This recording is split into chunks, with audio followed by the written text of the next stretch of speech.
বন্ধুরা ইতিমধ্যে আগস্ট মাসের 10 তারিখ থেকে আবেদন প্রক্রিয়া শুরু হয়ে গেছে এমন একটা সরকারি চাকরির বিজ্ঞপ্তি নিয়ে খুব দ্রুত আমরা আলোচনা করব আজকের এই ভিডিওর মধ্যে দিয়ে।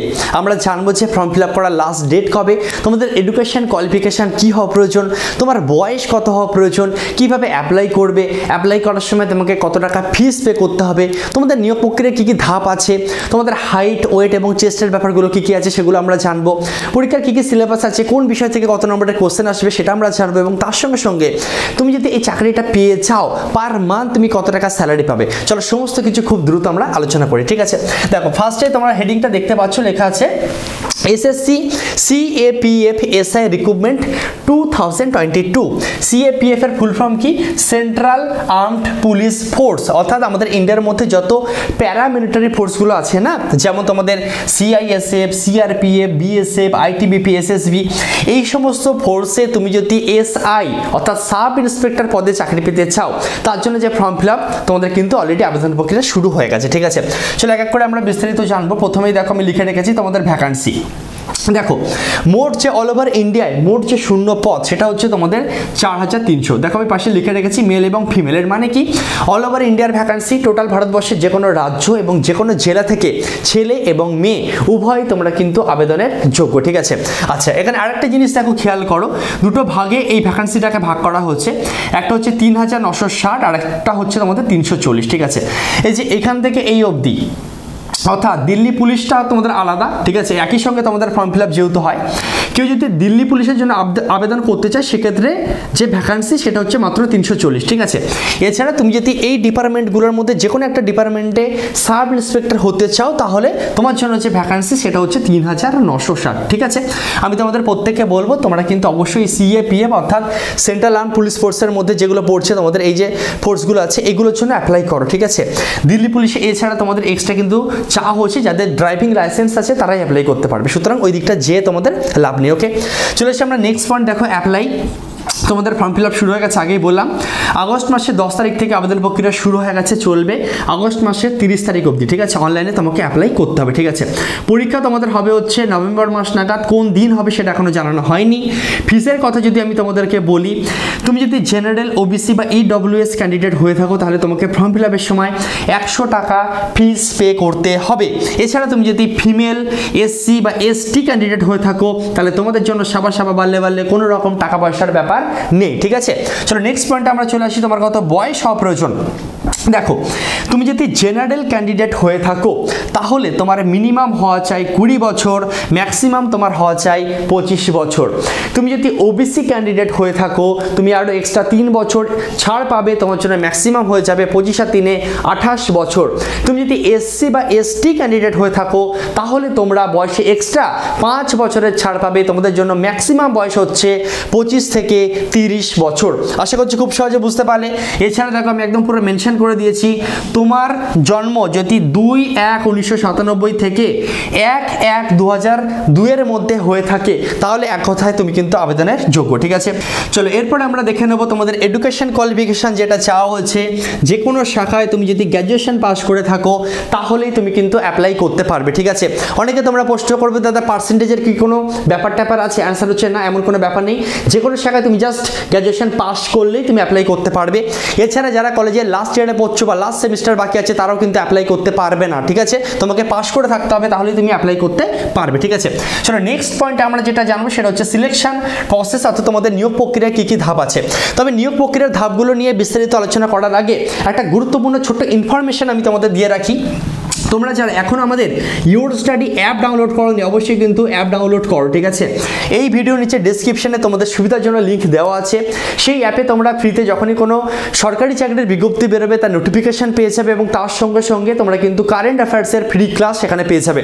তার সঙ্গে সঙ্গে অ্যাপের মধ্যে তোমরা কিন্তু যে কোনো সরকারি চাকরির প্রস্তুতির জন্য ম্যাথের কোর্স পাবে, ইংলিশের কোর্স পাবে, তার সঙ্গে সঙ্গে জিকে এবং জিএস এর কম্বো কোর্স পাবে। যে কোর্সগুলো আছে আমি তোমাদের এইটুকু প্রথমেই চ্যালেঞ্জ করে বলতে পারি, অল ওভার ইন্ডিয়া এই মুহূর্তে যারা মানে 15ই আগস্টের আগে বিশেষ করে দেখছো তারা কিন্তু অবশ্যই অ্যাপ ডাউনলোড করো। অ্যাপের মধ্যে গিয়ে তুমি কন্ট্যাক্ট নাম্বার পাবে, সেই কন্ট্যাক্ট নাম্বারে অবশ্যই যোগাযোগ করো। এই মুহূর্তে আমাদের স্পেশাল অফার চলছে, এতটাই ভালো অফার চলছে আমি তোমাকে এটুকু চ্যালেঞ্জ করে বলতে পারি, অল ওভার ইন্ডিয়ায় তোমাকে এত ভালো জিনিস এত কমের মধ্যে হয়তো কেউ দিতে পারবে না। খুব দ্রুত একটি ইনফরমেশনগুলো আমি তোমাদের দিয়ে রাখি, প্রত্যেকটা কোর্স এমনভাবে লঞ্চ করা হয়েছে যে আমার এক কাজে যাতে সব কাজ মিটে যায়। সাপোজ ম্যাথের কথা যদি আমি তোমাকে বলি, তুমি যদি অঙ্কের কোর্স জয়েন করো যে কোনো সরকারি চাকরির প্রস্তুতির জন্য, যেখানে যেখানে আমাদের অঙ্ক প্রয়োজন হয় পুরো একবারে কভার হয়ে যাবে এই কোর্সের মাধ্যমে, যার জন্য এই কোর্সের নাম আমরা রেখেছি 0 to Pro। একদম বেসিক থেকে অ্যাডভান্স লেভেল অবধি তোমাকে শেখানো হবে। বিশেষ করে আমরা জোর দিয়েছি যারা তোমরা অঙ্কে কাঁচা, যারা আর্টসের স্টুডেন্ট, তাদেরকে একদম ছোটবেলার ভিতগুলোকে আগে আমরা কি করব, পোক্ত করব। এক কথায় ছোটবেলায় যদি তোমার কোনো রকম ঘাটতি থেকে থাকে সেই ঘাটতি আগে পূরণ করা হবে, তারপরে তোমাকে আস্তে আস্তে সহজ থেকে কঠিনের দিকে মানে ধাপে ধাপে তোমাকে কিন্তু এগিয়ে নিয়ে যাওয়া হবে, ঠিক আছে? এই নয় যে একবারে তোমাকে শর্ট ট্রিক্স শেখানো হলো, একবারে তোমাকে হাই লেভেলে নিয়ে যাওয়া হলো, এগুলো কিন্তু হবে না। আগে তোমাকে ভিতপোক্ত করা হবে, তারপরে আস্তে আস্তে তোমাকে কিন্তু ধাপে ধাপে এমনভাবে তৈরি করে দেওয়া হবে যে কোনো সরকারি চাকরির প্রস্তুতির জন্য তুমি যাতে একবারে তৈরি হয়ে যেতে পারো, ঠিক আছে? বাকি বিস্তারিত ইনফরমেশনের জন্য অবশ্যই কন্ট্যাক্ট নাম্বারে যোগাযোগ করে নিতে পারো। ওকে, চলো বিস্তারিত যে বিষয়গুলো আমরা জানছিলাম, সিলেকশন প্রসেস অর্থাৎ তোমাদের নিয়োগ প্রক্রিয়া দেখো মোটামুটি 3 থেকে 4টে ধাপ থাকে। প্রথম ধাপে তোমাদের যে এক্সাম হবে না তার নাম হচ্ছে CBT 1। CBT মানে কি? CBT কথার অর্থ হচ্ছে কম্পিউটার বেসড টেস্ট, অর্থাৎ যে এক্সাম সেন্টার তোমার পড়বে না সেখানে গিয়ে তোমাকে কম্পিউটারে বসে পরীক্ষা দিতে হবে। এক্ষেত্রে তোমরা অনেকেই প্রশ্ন করো, দাদা আমি কম্পিউটার জানি না, আমার কম্পিউটারের সার্টিফিকেট নেই, কম্পিউটার কি জানা থাকতে হবে বা কম্পিউটার শেখা থাকতে হবে? এমন কোনো ব্যাপার নেই। তুমি গেলে এমনি যারা কম্পিউটারের কোনো বেসিক সার্টিফিকেট নেই তারাও পরীক্ষা দিতে পারো, এমন কোনো হাতি করে কোনো ব্যাপার না। তোমাকে বসিয়ে দেওয়া হবে, ইনস্ট্রাকশন সব কিছু দিয়ে দেওয়া থাকবে, সব কিছু বোঝানো থাকবে, খুব সহজে তুমি কিন্তু পরীক্ষা দিতে পারবে, ঠিক আছে? যেমন আমরা OMR শীটে গোলা গোলা পাকাতাম সেটা না করে জাস্ট অপশন টিক মারা, এমন কোনো চাপের ব্যাপার নেই। ওকে, আচ্ছা এই হচ্ছে তোমাদের CBTর ব্যাপারটা। CBT এক্সাম তুমি যদি কোয়ালিফাই করে যাও তারপরে তোমাদের হয় হচ্ছে PST এবং PET। PST মানে কি? Physical standard test. এই ধাপে তোমার হাইট, ওয়েট এবং চেস্ট মেজারমেন্ট করা হবে, কি কি আছে একটু পরে বলছি। তার সঙ্গে সঙ্গে তোমাদের হবে হচ্ছে PET অর্থাৎ ফিজিক্যাল এফিসিয়েন্সি টেস্ট, তোমার শারীরিক সক্ষমতার পরিচয় দিতে হবে, যেখানে তোমাদের দৌড়, হাই জাম্প, লং জাম্প, গোলা মানে একটা বড় লোহার একটা বল থেকে সেটাকে ছুঁড়ে ফেলতে হয়, সমস্ত বিষয় আমরা চলো পরপর জানবো, ঠিক আছে? তারপরে পরবর্তী ধাপে আবার একটা তোমাদের পরীক্ষা CBT 2 এবং শেষ ধাপে তোমাদের থাকে হচ্ছে মেডিকেল টেস্ট, ঠিক আছে? চলো এক এক করে বিস্তারিত জানা যাক। প্রথমে থাকে তোমাদের হচ্ছে CBT 1, যে বিষয়গুলো থেকে তোমাদের কোশ্চেন আসে। জেনারেল ইন্টেলিজেন্স বা রিজনিংস থেকে তোমাদের 50টা কোশ্চেন আসবে, 50 নম্বর। জিকে বা জিএ অর্থাৎ তোমাদের জেনারেল নলেজ এবং জেনারেল অ্যাওয়ারনেস থেকে 50 নম্বরের কোশ্চেন আসবে। অঙ্ক থেকে তোমাদের 50 নম্বরের কোশ্চেন আসবে। ইংলিশ থেকে তোমাদের 50 নম্বরের কোশ্চেন আসবে, ঠিক আছে? এই তিনটে বিষয় তোমাদের পুরো কভার হয়ে যাবে। যেমন জিকেটা আমরা এমনভাবে তৈরি করেছেন, এখন কি হচ্ছে জানো তো, তোমরা যে কোনো জায়গাতেই পড়তে পারো না কারণ আমি তোমাদের একটা জিনিস বলবো যে কনসেপ্ট ক্লিয়ার করে পড়াশোনা করো, ঠিক আছে? কোশ্চেন যত দিন যাচ্ছে না একটু ডেপথে কোশ্চেন করছে। তুমি যদি 4-5 বছর আগের কোশ্চেন তুলে দেখো সেখানে তুমি দেখবে যে ডাইরেক্ট সহজ সহজ কোশ্চেন দিত, কিন্তু এখন আপডেটেড এমন কোশ্চেন দিচ্ছেন একটু ঘুরিয়ে দিচ্ছে, মানে চেক করছে যে তুমি পুরো বিষয়টা জানো কিনা, ঠিক আছে? একটু ঘুরিয়ে ভেতর থেকে কোশ্চেন আসছে, তার জন্য পুরো বিষয় তোমাকে জানতে হবে। শুধুমাত্র নোটস মুখস্থ করে গেলে কিন্তু তুমি প্রবলেমে পড়ে যাবে, ঠিক আছে? তো অবশ্যই একবার ভিজিট করে নিও, অ্যাপে সমস্ত ডেমো ক্লাস আছে সেগুলোকে দেখে নিও। ওকে, তো দেখো এখানে পুরো তোমাদের 200 নম্বরের পরীক্ষা হবে। প্রত্যেকটা উত্তর সঠিক করার জন্য তুমি 1 করে পাবে। পরীক্ষার টাইম হচ্ছে তোমাদের টোটাল 2 ঘন্টা থাকবে। পরীক্ষা কিন্তু নেগেটিভ মার্কিং আছে। নেগেটিভ মার্কিং হচ্ছে তোমাদের 0.25 বা তুমি বলতে পারো 1/4। এর মানে কি? এর মানে হচ্ছে তুমি যদি 4টে কোশ্চেন ভুল করো তোমাকে কিন্তু 1 নম্বর করে আরও মাইনাস করে নেওয়া হবে, ঠিক আছে? এই 200-র উপরে তুমি কেমন স্কোর করছো তার উপর নির্ভর করছে তুমি পরবর্তী ধাপে যেতে পারবে কি না। এই 200 নম্বরের পরীক্ষার পরে একটা মোটামুটি মেরিট লিস্ট তৈরি হবে এবং সেই লিস্ট অনুযায়ী যদি তোমার নাম চলে আসে তাহলে তুমি পরের ধাপের জন্য কোয়ালিফাই হলে, ঠিক আছে? ধরে নিচ্ছি তুমি পরের ধাপে চলে আসলে। পরের ধাপে তোমাদের কি থাকবে, তোমার হাইট, ওয়েট, চেস্ট মেজারমেন্ট করা হবে। ছেলেদের জন্য আলাদা, মেয়েদের জন্য আলাদা। ভালো করে বুঝে নাও। দেখো তুমি যদি জেনারেল, ওবিসি বা এসসি হয়ে থাকো এবং তুমি যদি ছেলে হয়ে থাকো তাহলে তোমার 170 সেন্টিমিটার হওয়া চাই। ভালো করে একবারে মন দিয়ে শুনবে, ঠিক আছে? তুমি যদি ফিমেল হয়ে থাকো এবং তুমি যদি জেনারেল, ওবিসি বা এসসির মধ্যে পড়ে থাকো তাহলে তোমার হচ্ছে মিনিমাম হাইট হওয়া প্রয়োজন হচ্ছে 157 সেন্টিমিটার। ওকে, আচ্ছা তার সঙ্গে সঙ্গে মেয়েদের ক্ষেত্রে চেস্ট মেজারমেন্ট করা হয় না। ছেলেদের ক্ষেত্রে চেস্টের যে মেজারমেন্ট আছে সেটা হচ্ছে বুক না ফুলিয়ে 80 সেন্টিমিটার এবং বুক ফুলিয়ে 85 সেন্টিমিটার তোমার কিন্তু হওয়া চাই। এটা কাদের জন্য বললাম? ফার্স্ট যারা তোমরা জেনারেল, ওবিসি অথবা এসসি ক্যান্ডিডেট তাদের জন্য। ওকে, আচ্ছা, এরপরে যারা পাহাড়ি অঞ্চলে বসবাস করে ছেলেদের জন্য হাইট হচ্ছে 165, মেয়েদের জন্য হাইট হচ্ছে 155, আর একই রকমভাবে চেস্টের ব্যাপারটা কিন্তু সেম 80 এবং 85। ওকে, এরপরে যারা এসটি ক্যান্ডিডেট এবং তুমি যদি ছেলে হয়ে থাকো তাহলে তোমার মিনিমাম হাইট হওয়া প্রয়োজন 162.5 সেন্টিমিটার। তুমি যদি মেয়ে হয়ে থাকো এবং এসটি ক্যান্ডিডেট হয়ে থাকো তাহলে তোমার মিনিমাম হাইট হওয়া প্রয়োজন 154 সেন্টিমিটার। মেয়েদের ক্ষেত্রে কিন্তু কোনো রকম চেস্ট মেজারমেন্ট করা হয় না।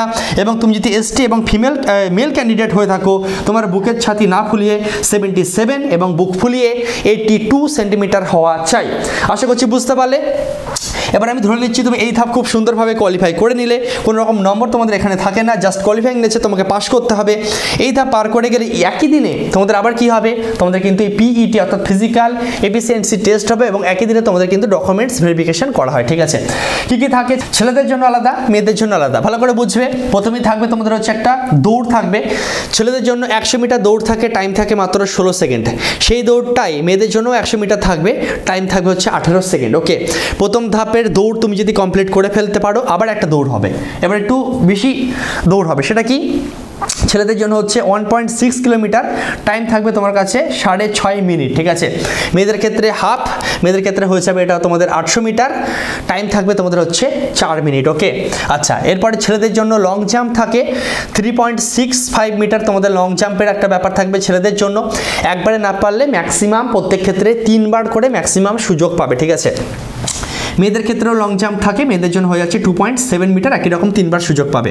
ছেলেদের জন্য হাই জাম্প আছে হচ্ছে 1.2 মিটার, মেয়েদের জন্য হাই জাম্প হচ্ছে 0.9 মিটার, এক্ষেত্রেও 3 বার করে ম্যাক্সিমাম সুযোগ। ওকে, এর সঙ্গে সঙ্গে ছেলেদের জন্য একটা এক্সট্রা আছে, সেটা হচ্ছে গোলা ছোড়া, একটা লোহার বল টাইপের হয়, সেটাকে মিনিমাম তোমাকে 4.5 মিটার ছুড়ে দেখাতে হবে, মেয়েদের জন্য এটা কোনো রকম থাকে না। ঠিক আছে, এই হচ্ছে তোমাদের ফিজিক্যাল এফিসিয়েন্সি টেস্ট, অর্থাৎ তোমার শারীরিক সক্ষমতার পরিচয় এইভাবে দিতে হবে, এক্ষেত্রে কোনো রকম নম্বর তোমাদের থাকে না। ওকে, এবার এই অবধি তুমি যদি কোয়ালিফাই করে চাও আবার তোমাকে একটা পরীক্ষায় বসতে হবে, CBT 2। এখানে তোমাদের MCQ টাইপের পরীক্ষা হবে। এখানে তোমাদের ইংলিশ ল্যাঙ্গুয়েজ এবং কম্প্রিহেনশন থেকে তোমাদের টোটাল 200 নম্বরের কোশ্চেন হয়। ঠিক আছে, 2 ঘন্টা পরীক্ষার টাইম থাকে এবং এক্ষেত্রেও কিন্তু তোমাদের একই রকম সেম 0.25 নেগেটিভ মার্কিং আছে। ওকে, এই ধাপ তুমি যদি পার করে চাও এরপরে তোমাদের হবে হচ্ছে মেডিকেল টেস্ট, এবং সব কিছু হয়ে যাওয়ার পর একদম সবগুলো ধাপ তুমি যদি ঠিকঠাক মতন করে কোয়ালিফাই করতে পারো, একদম শেষে গিয়ে একটা ফাইনাল মেরিট লিস্ট তৈরি হবে, ফাইনাল কাট অফ যাবে রাজ্য ভিত্তিক এবং ক্যাটাগরি ভিত্তিক, অর্থাৎ জেনারেলদের জন্য আলাদা, মানে সাপোজ এরকম হচ্ছে পশ্চিমবঙ্গের জেনারেলদের জন্য এত কাট অফ, এসসিদের জন্য এত, ওবিসিদের জন্য এত, এইভাবে কিন্তু আলাদা আলাদা যাবে। এবং সেই কাট অফ মার্ক অনুযায়ী এবং তোমার ক্যাটাগরি অনুযায়ী তুমি যদি সেই কাট অফ মার্কের থেকে বেশি নম্বর পেয়ে যাও তাহলে তুমি ধরে নাও যে চাকরিটা তুমি মোটামুটি পেয়ে গেছো। ঠিক আছে, মানে প্রত্যেকটা ধাপ তুমি যদি পার করে যাও চাকরিটা তুমি পেয়ে গেছো। তো এরপর আমরা যদি চলে আসি ফাইনাল সিলেকশন, আমি তোমাদের বলেই দিলাম ফাইনাল সিলেকশন 2টো নম্বরের ভিত্তিতে হবে।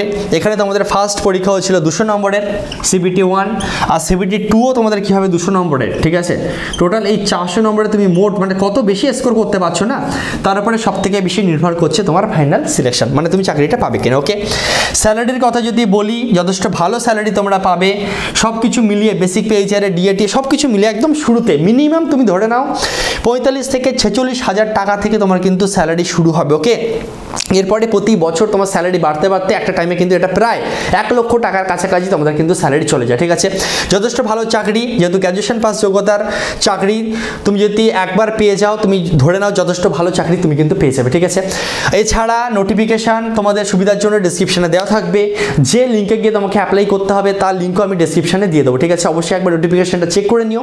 আশা করছি ফর্ম ফিল আপ করার আগে যে গুরুত্বপূর্ণ তথ্যগুলো তোমাদের জানা দরকার ছিল খুব দ্রুত এবং খুব সহজে আমি তোমাদের সামনে তুলে ধরতে পারলাম। তো দেখা হচ্ছে নেক্সট ভিডিওতে, সবাই ভালো থেকো, সুস্থ থেকো, যোগ্য প্রার্থী হয়ে থাকলে অবশ্যই অ্যাপ্লাই করো। জয় হিন্দ।